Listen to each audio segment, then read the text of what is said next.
అదిరిపోయింది అసలు, క్రేజీ ఉంది. అంటే అల్లు అర్జున్ గారు ఏది చేసినా కూడా ఏదో ఒక లిమిట్ సెట్ చేస్తున్నారు అట్లా. అంటే ఈ మూవీ తర్వాత ఇంకా నెక్స్ట్ లిమిట్ ఏంటి అనేది దాని ఒక ఆ లెవెల్స్ సెట్ చేస్తున్న దాంట్లో సీరియస్లీ అసలు అంటే ఆర్టిస్ట్ అంటే పర్ఫార్మెన్స్తో పాటు మన లుక్స్ కూడా మార్చాలి కదా. ఆ దీంట్లో అల్లు అర్జున్ గారు నెక్స్ట్ లెవెల్ అసలు.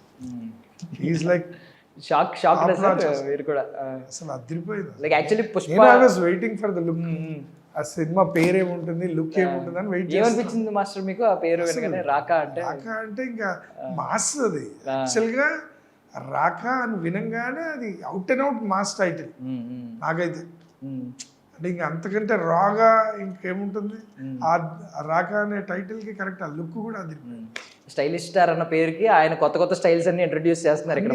అన్ని రకాలుగా ఆయన ఐకాన్ స్టైల్సే కాదు, ఐకానిక్ స్టైల్ కాదు, బట్ ఈజ్ ఇంప్లిమెంటింగ్ అంటే న్యూ వర్జన్స్ తెలుగులో and to the international level.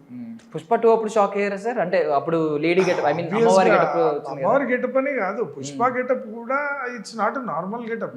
అంటే పుష్పగా తయారవ్వడం కూడా మీరు చూడండి బయట అల్లు అర్జున్ గారిని అండ్ సినిమాలో ఫస్ట్ పుష్ప కానీ సెకండ్ గంగమ్మ జాతర గెటప్ వేసినప్పుడు కూడా పుష్ప క్యారెక్టర్ అసలు బయట అల్లు అర్జున్ గారు ఉండే స్టైలిష్ దీనికి